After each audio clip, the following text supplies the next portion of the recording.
I think I'm gonna get attacked by a bear. I hear sounds. Something's coming for me in this wilderness.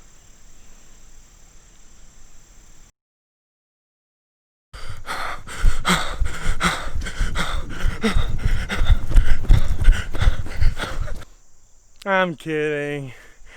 It feels like Jurassic Park. Like, I feel like all the raptors are watching me, but they're not pouncing yet. Clever girl. They're toying with me. But I'm really scared.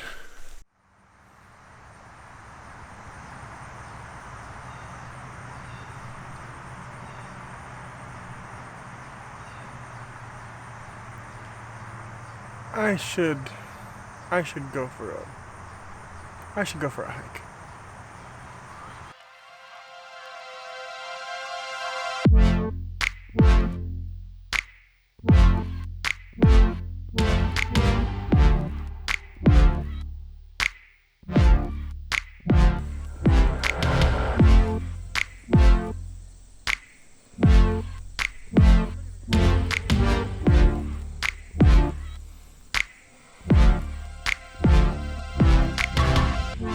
I got it.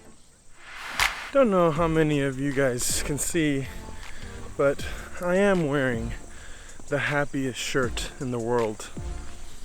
I don't even know how many times I have been walking around somewhere and someone walks up to me and goes, "I love your shirt." And I figured that instead of wearing a shirt that says nothing on it, might as well make people happy, right?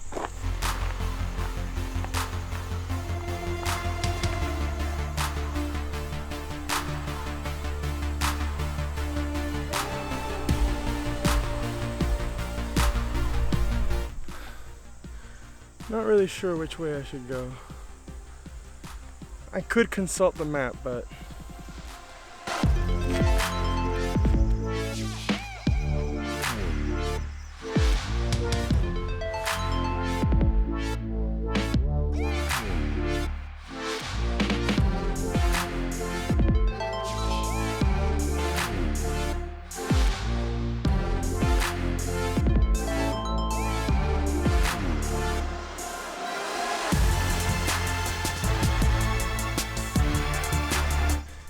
in 2009, I decided to go to lunch one day.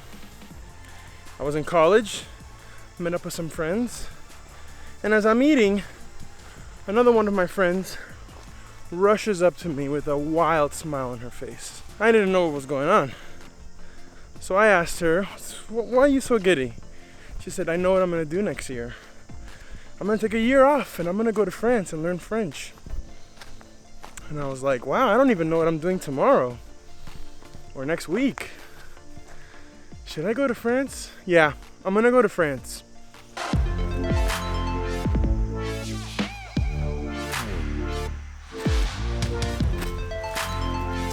Did I know that I was about to embark on the most transformative journey of my entire life? Well, up until then, no, I did not know that.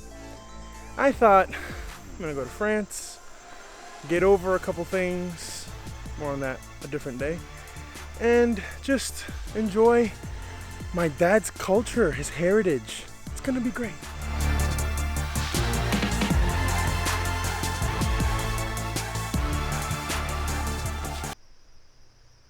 That's a car. What is it doing here? This car is in the middle of nowhere. I know what happened here. This person knew something. Y los comunistas lo mataron.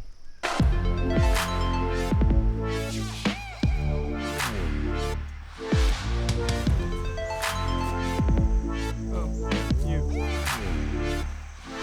I mean, when I landed in France, my biggest concerns were, would I be able to learn French? Would I maximize the opportunity when I was there? Maybe. But I will tell you, it wasn't easy. The hardest part about being in France, especially in the area where we were at, for me, was, there's no easy way to say this, there was a mountain that the school was on. No, not that mountain.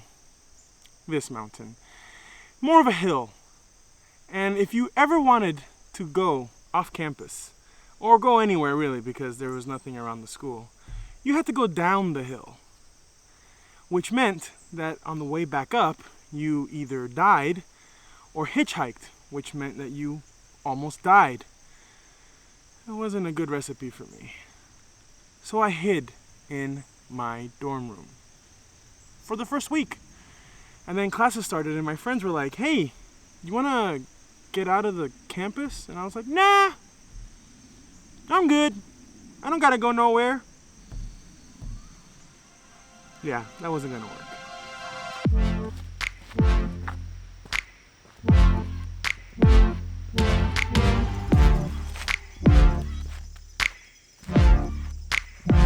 Well, as you can imagine, the day finally came for me to face the hill. I sat down, went to the bottom of the hill, had some croissants, you know, the French thing to do, and then discussed with my friends what should I do to power up, you know, for the trek back up. My punk friends told me, hey, you should drink some Orangina. That'll help you out. So I did. I bought some Orangina.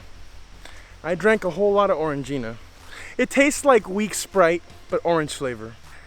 I like to embarrass myself for the amusement of others, just as much as any other crazy person would. But what ended up happening to me on that hill that first time, it sucked. Yeah, it transcends embarrassment. Halfway up the hill, I think I'm done. I'm just sitting there on the side of the road, dejected, as the French are running up, little babies learning how to walk for the first time, going up the hill perfectly fine. Cars driving past us. Well, me, because I'm the only one slumped on the side of the road, completely incapacitated. But I tell myself, you know what? You're gonna keep pushing because you ain't no punk. You're gonna do it. I got up and I was like, this is not gonna defeat me. I'm gonna do this. And I start climbing the hill again. For me, the mountain. And as I keep pushing, the hill just does its last devious elevation change and it just kicks up. And so do I. And as I'm walking, I'm like, I can do this. I can see the school in the distance. I'm like, oh. And then I vomited completely. All the Orangina just flew out of my mouth. And that's when I gave up. I called the school, told them that they needed to bring a van down to pick me up for the last 120 feet. And they obliged. You know, some weak American kid shows up. We'll help out. You know, growing up in Miami, you don't see a lot of hills. The biggest hill you got in Miami is probably in Tropical Park. You know that hill? If you're from Miami, you know. Nothing like the hills and the mountains in Europe. And I decided, this is it. I'm going to conquer mountains. When I see an incline, I'm going to get excited. This does sound idealistic, but I swear to you it's true. Every time I saw a hill from then on out, especially that hill, I would even just go down to the bottom of the hill just to go back up and conquer it. And eventually, towards the end of my time there, I could do it without even stopping. When I left France, I was weighing 60 pounds less than when I arrived there, thanks to that hill. Right about now, I can probably hear my wife saying, Didi, it's time to land this plane. What's the point? What are you trying to say? And I guess what I want to say is, well, I want to ask you a question. What's your mountain?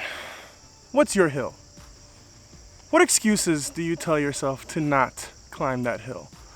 What do you tell yourself, well, I'll conquer that one day, but right now I I have too many mountains to climb.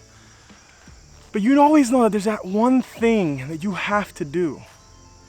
For me, well, I came back to the States, and 10 years later, I found myself weighing 140 pounds more than when I returned from France.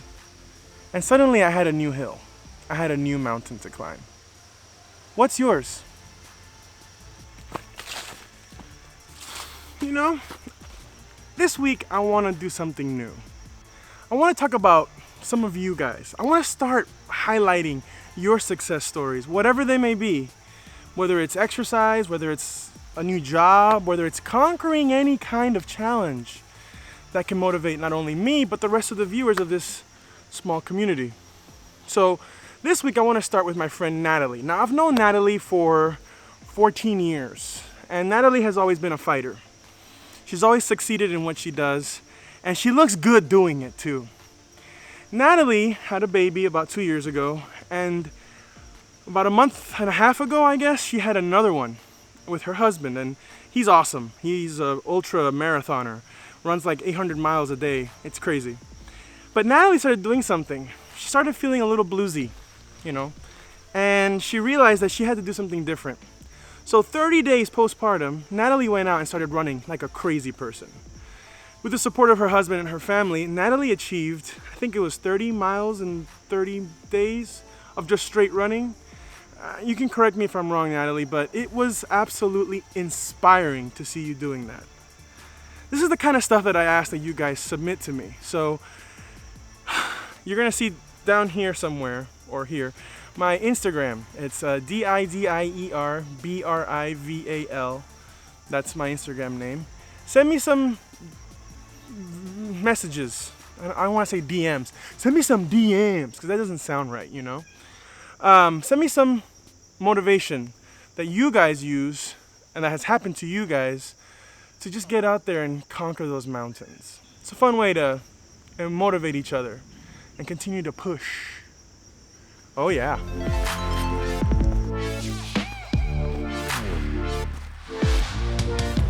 Does that mean like that's where you go to be safe? Or like don't go there? What does that even mean?